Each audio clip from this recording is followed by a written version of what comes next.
Hey folks, happy Saturday morning rant as I drive through Harlem on a Saturday morning.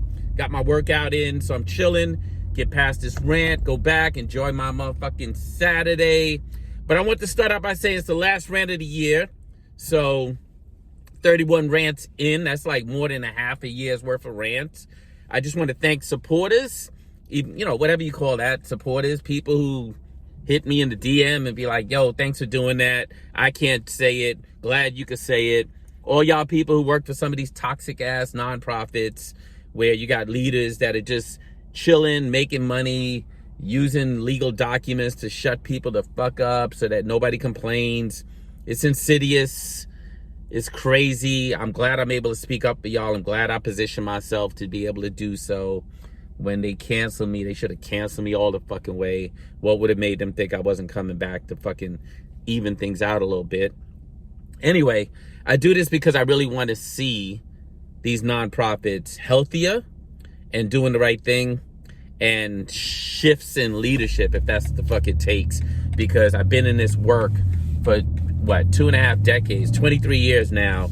And I was around when this shit, criminal justice reform, wasn't even a movement.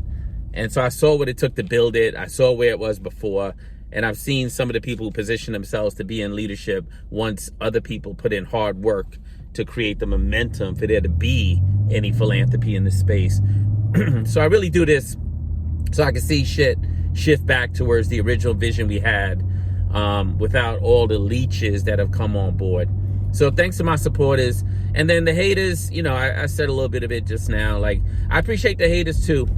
Everything I've built in my life has been because of the haters. Whether the hater is the state of New York prison system, the federal government, or my nonprofit colleagues who decided to come after me and put me in their version of a prison where Darren Walker, the president of Ford, was the warden, and a bunch of y'all was the correction officers. I got to be honest, like the suffering I've been through at the hands of my colleagues in the criminal justice reform space, the restorative justice people, the equity people, the justice people, was way worse than anything any white supremacist in upstate New York ever did to me while I was locked the fuck up. I gotta be honest. At least they had rules. Like, y'all motherfuckers are treacherous. Not all of y'all, but most of y'all. So thanks to the haters too, because that gets me fired up. That made me go out and build 2 businesses and build differently this time so I could come back and not have to worry about people at Ford Foundation and some of these other foundations calling me up and telling me what I can and can't say to the media and all that. Those days are over. But again, I'm trying to use whatever capital I have today in service of getting it right. And so that's what I'm trying to do. And if I don't get it right, have some fucking grace. And if you can't have grace, just stay the fuck out of my way, because this time I'm not playing games. You come for me, I'm coming for you. So that's my thank you to the haters. That's my thank you to my supporters. Now I want to thank the team at Gem Trainers. So at Gem Trainers, we work with nonprofits. We do executive coaching. We do organizational development. We do fundraising. We do crisis management. It's been a hell of a year. Crisis management, as you can imagine, is a lot of our work because a lot of y'all motherfuckers are in crisis because you ain't doing it right. First of all, you ain't even acting like you're running a business until you get in trouble. Then you bring in a bunch of lawyers and treat everybody like shit. Like, if you act like you're running a business from the beginning and be more transparent with people and be more honest with people and be clear about what your goals are and what it really takes to run a nonprofit business, then maybe shit wouldn't be so fucked up and you could be honest and stop lying about what you're able to do and not able to do. Like, you can't do everything you want to do out in the world in a nonprofit. I mean, it's a legal entity, a legal structure. You have rules, you have regulations, you have policies, you got the government oversight, you got board oversight. So stop lying to your staff, tell them the truth from the beginning, tell them why they don't get paid shit because you negotiated some shitty contract with the federal government and they ain't allowing you to pay people shit, and that you should have decided not to take the grant in the first place. Anyway, y'all get my point. But Gem Trainers, so I got a team of people who are formerly incarcerated, people who've been canceled, people who've been in trouble, people who've been labeled with all sorts of shit in the media. I love my people. I fucking love them. I know at times they probably like, this motherfucker's a pain in the fucking ass because I'm anal, I'm fucking focused, I'm detailed, work fast, produce a great product. I got a tight brand that I run, and of course everyone loves it from far away, and then when they get on board, they're like, this guy's a fucking maniac. Yeah, I'm a fucking maniac. I'm a maniac about doing what the fuck I say I'm gonna do, and every once in a while I get it wrong, so I apologize to them for moments during 2023 when I might have gotten it wrong, but I think more often than not, I get it right. We get it right. We help organizations. We move organizations towards what they say they want to be in their mission statement. And that's just been an amazing year to have people get paid well, do good work, change the field, change the space, change nonprofits, create less suffering, create more healing, and be able to get compensated for that and have that be the way we move through the world. And what I love about my team is that they're not on this progressive left pretentious shit. Everyone is fucking normal. Everyone says what's on their fucking minds, and nobody's fucking Pollyannish about shit. Like, if we get shit wrong, we apologize to each other and we move on. Like, fucking normal shit.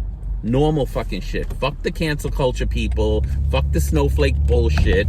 Fuck the, like, oh, if you don't get it right, like the purity fucking test bullshit. It's just bullshit. It actually centers the work around you instead of where the fuck the work belongs. Anyway, back to my team. I can't seem to get this out. I love my team. They're great. I'm not going to tell you who the fuck they are because y'all are a bunch of fucking punitive motherfuckers. And I know because you don't like me, you're going to try to go after them. I know who y'all are. I'm going to name some of y'all in a minute. I know who y'all are. I know y'all angry that I'm calling this shit out. I know y'all already whispering in corners about coming after me. I've already seen emails. I've already heard recorded conversations. So I know what the fuck is going on. I'm good with it. I know I'm gonna make it out the other end. But y'all keep doing what you do, but don't do it to my team, because then we all gonna come after you. That's the way we're built, and we all understand what we're getting into. And we have some examples in 2023 of like just blowing shit the fuck up because like some prospective client or someone else out in the field has tried to come after us. So come after us if you want to. We're coming back. We're firing back. But I love my team. I love the team at Gem Trainers. They're not my team. The team.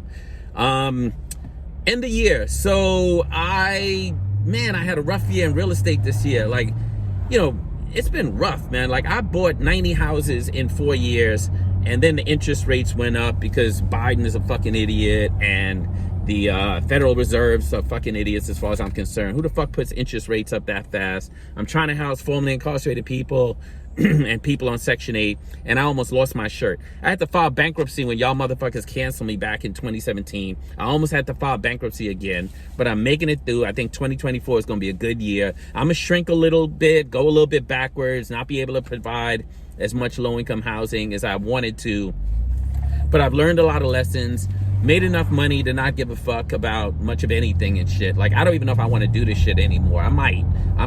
But my point is, it's been a rough year. And the reason I'm saying this out loud is, one, I've learned to spill your own fucking tea before other people fucking spill the tea.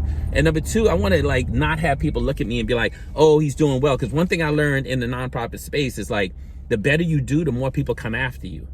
Because they have this impression that you're some kind of superhero and you ain't got no problems in your life. And so they could come after you and tear you down because it makes them feel better about themselves. And everybody likes to see a hero get his ass kicked or her ass kicked before they make some kind of comeback. Y'all are perverted. Humans tend to be perverted. So it's not even y'all. So yeah, I've had a rough fucking year, a really rough fucking year. And I thought I was going to file for bankruptcy because I moved too fast and trusted this guy that ended up stealing from me and a bunch of other crazy shit that I'm going to have to deal with at some point. But I'm going to land on my feet. I really think I'm going to land on my feet. And I thank the people that put up with the days that felt really dark for me during 2023. I know I could be really difficult during those times, but it's because I will not lose. Okay, so let's talk about a couple of organizations. So speaking of like bankruptcy and going out of business, I got a few organizations that I wish would kind of like go the fuck out of business, or at least shrink. I just talked about shrinking my real estate business. Maybe some of y'all should shrink. Let's start with the Fortune Society. So, you know, I talked about Fortune Society in 2023, and I talked about Fortune Society in 2023 because I used to work there many, many years ago. But more importantly, because I have heard a lot of stories about things that have and haven't changed at the organization. And one of the things that hasn't really changed at the organization is the compensation. So I hope now that Stanley Richards is leading this organization, I think as of 2 days from now, that shit is going to change. Stanley, I wish the best for you. I know people keep calling you a big teddy bear. Like, tell people to stop calling you a big teddy bear, bro. You know why they call you a big teddy bear? Because you're a black, tall, strapped man, bald-headed, and they want you to shrink. They want you to, like, not be that. They want you to be who they want you to be. And so you spent decades being that by your choice. That's your business. I don't not like you because of that. It's just not who the fuck I am. And then they put you through this whole public search to try to figure out whether you were the right person. Fucking unbelievable. That's so white of them to do that. That's ridiculous. You've been there for decades. Who else is going to be the right person to run Fortune? I mean, you and I sat one day. I tried to convince you needed to up and leave that place. You decided you were staying. Put in another decade. Bruh, I can't believe they put you through that. But anyway, now you're the boss. Now you're the boss. Maybe y'all don't need to be so large. Maybe you don't need that much government money in the mix. Maybe you don't need to be like capitulating the government all day while frontline staff are not doing well. Maybe you could change all of that. I noticed y'all starting to like promote formerly incarcerated people in your newsletter, although I got to give you a heads up. The more you promote 6, 7, 8, 9, 10 formerly incarcerated people who have been getting promoted for the last 15 years, the same fucking group of people, the more you show people the exceptions is the more you reinforce the rule. Stop it. Stop it. Find a second, third, fourth bench of leadership of people. Highlight your fucking clients. I know what your clients go through. I used to work there. Highlight your clients who come into the ATI program, the alternative to incarceration, don't do well, and then the DA tries to come down and slam them because they got a chance. Highlight those stories. Like, be a truth teller about those stories. Anyway, Stan, I wish you nothing but the best, bro. Like, now you own it. It's all you. Oh, and if you ever need gem trainers, holla at me. That's Glenn at gemtrainers.com. Let's move on. Oh, Common Justice. Man, this one's a hard one because I believe in the people who work at Common Justice. I just don't believe in the person who founded Common Justice, Miss Sared, because I knew her. She used to be like, oh, can we grab coffee? Can we grab coffee? And what I didn't know back then, because I was fucking naive, thinking everybody was in this work trying to do the right thing, was that she was using me for legitimacy. She was using me for my intellectual property, and she was lying to me about the fact that she was partnered up with Gabriel Saya, and she was actually picking me for information. So she and I would get together. I would tell her about my challenges. If I was having a challenge with him, I'm gonna talk about him in a second, then she would get that information and obviously go home. And then they had a baby together, and I think they got married, whatever. Like, the point is, like, she's actually really good at, like, getting black men to give her their intellectual property and then monetizing it or weaponizing it. I mean, I would argue that that's how that whole organization got started. You might as well call the organization, like, take black men's intellectual property, package it, sell it, make money off of it, and then write a book saying that you learned so much from these great black men. Or you could just use your white privilege to help position these black men to tell their own stories, to create their own programs, to do their own fundraising, to run their own organizations, to write their own books. That's your choice. I really dig the people that work there, but, you know, the origin story of that organization and the woman who started, I'd never get over how that woman treated me when I was having challenges with her partner, and she told me, that's between you and him. You go deal with that. Where's the restorative justice in that, huh? Oh, that's your common justice. That is pretty common for you. I'll never forget that. I'm gonna tell that story more and more in 2024. I'm gonna tell the details, and I'm gonna show some of the receipts. And then the last organization, Qatal, Gabriel Saya. You want to know why Rikers Island is not closed? Blame Gabriel Saya.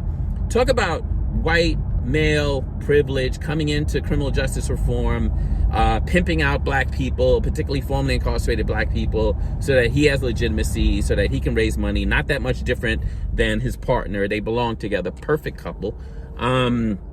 Because the truth is, Rikers is not closed because he got angry at me because we were in the middle of a $550,000 grant, and I told him that he could keep the other half of the grant, and I would give him another $100,000 in a few months so that we could transition away from working with them, because my team was telling me that the relationship just wasn't working out. And his response was, yo, fuck you. Every dollar you make for Rikers Island, we're going to get half of it because I helped you to create the campaign to close Rikers. Motherfucker, you didn't help me to create shit. And then after I fucking get canceled, he writes a letter to the field saying he had nothing to do with it. Motherfucker, only guilty people do that. Fuck is wrong with you? That was so stupid. That was an amateur move. I was really unimpressed. In fact, I hired you in the beginning because I thought you were fucking strategic. And I gotta admit, you were pretty strategic in setting me up. But you're not strategic in the long term. And the audio tape of you telling me that you're gonna come after me, you and your partner, who I'm not gonna mention actually, because he's a black man and I know how you deploy him like a pit bull. And the truth is, I actually feel sorry for him, so I won't come after him. I won't name him, but you did deploy him like he was your dog, and that's what you do to black people mostly. You position them so that you can get what you need from them, and then you also use other black men and black women as your proxy so that you can sit there and not say much. All of it comes up in this audio tape that I'm going to share in 2024. But yeah, Catal, man, like, I don't even know the people at Catal. They probably like, yo, who the fuck is this dude, Glenn Martin, talking shit about us, and why? Because I think most of the people that work there probably wasn't even around doing this work when you and I were working together to try to close Rikers, and things ended up falling apart, and you decided that the money that was being raised to do the work to close Rikers was more important than the work to close Rikers. But yeah, I don't know, Qatar, maybe you should, I don't know, transition, second bench of leadership, third bench of leadership, like, or maybe you should just come at me and respond. Like, that would be amazing. Or we could just sit on stage together and talk it out in front of people. I'm good with that. I'm good with it because I'm rich, nigga. Like, I don't need your money. I don't need none of y'all's money. I like working with nonprofits. I like helping nonprofits, but I'm telling you, Gabriel, it took me years to figure this shit out, but I saw how you try to harm me. Like, your goal was like, make it so that this black man will never be in the labor market, make it so he can't earn money, went bankrupt, almost killed myself in 2017, almost killed myself. Great job, white man, great job. But you should have stuck around and made sure I wasn't breathing. Anyway, I got a new podcast, folks. You know why? Because I wanted to institutionalize these rants. People love them from what they're saying. I know they don't really love them, but they can't really take a swing at their boss, and I can. And, you know, I know y'all don't really love me. I know y'all don't really love me. Some of y'all, most of y'all, I know y'all don't love me because I know when I get in trouble, I've been in trouble before. Y'all motherfuckers ain't rolling with me. But I still kind of dig the fact that y'all are rolling with these rants. And now they're in the podcast. So follow me, you know, Saturday Morning Rants, hashtag Saturday Morning Rants, on Spotify, on Apple Podcasts. We're trying to get this up on all of my vehicles. Soon we're going to be selling some Saturday Morning Rant materials, naming some of these organizations and where we think they don't show up well. And so if you really want to support us, you'll be able to rock some of this material, really trying to help reposition not just nonprofits, but philanthropy.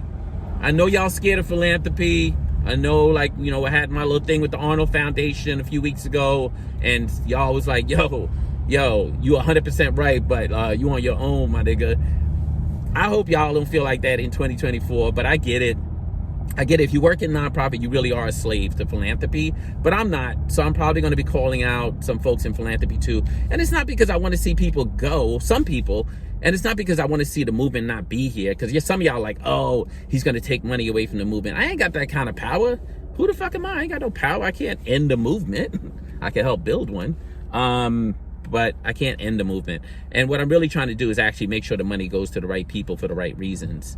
And so even when my clients don't get it right, I find myself having to call them out. And some of them get emotional, and I lose clients for that. It's all good. I'm good with that. I've built my business so that I could just tell the truth. And if people don't like it, they can decide to get rid of me, get rid of my team. But our income is so diverse and my team is so committed that we're actually, you know, good with telling the truth and losing resources. So in the meantime, man, look, I'm not even in Harlem no more. I'm on the Upper West Side. I'm in the Uppity side of the city. I'm gonna find me a place to grab some brunch. I'm gonna recognize that I'm ending this year in a really good place, how blessed I am. I'm going to recognize how difficult it is for some people during the holidays, at the end of the year, in 2017, 2018, when I was depressed, when I was suicidal, when I was going through bankruptcy, when I needed to pay $6,000 a month child support with no job, unemployable, because y'all motherfuckers was like, oh, he's toxic, I can't touch him. I remember what those days was like. And so anybody out there that's suffering, that's going through hard times, that's really thinking hard about whether you should be in the world, or you got people like some of my colleagues that was literally telling me that I should just disappear and die. Don't. Like, you want to figure out why you're going through these dark times, just make it to the light. When you get to the light, you'll totally understand why you're going through these hard times. One is that it's going to make you more resilient. It's going to strengthen your character.